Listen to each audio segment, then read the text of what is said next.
Vaxtınız xeyir olsun. Əziz tələbələr, belə bir sualın izahına baxırıq. Deyir, verilmiş fiqurda neçə üçbucaq var? Bu tip suallarda ilk öncə kiçik üçbucaqların sayını gəlin tapaq.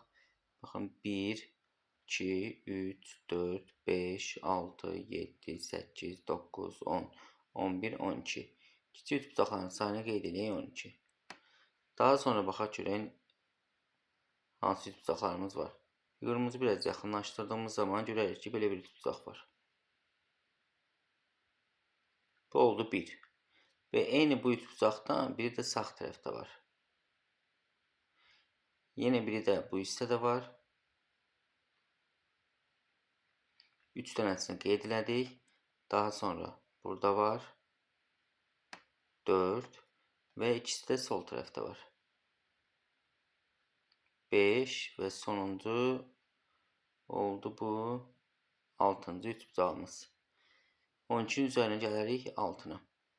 Sonra isə böyük üçbucaqlara baxarıq. 2 dənə də burada böyük üçbucağımız var. Hansı üçbucaqlarda? Baxın, birinci bu üçbucaqdır. İkincisi isə bu üçbucaqdır. Plus 2 gəldiyimiz zaman eləyir 20. Cavabımız olur C variantı.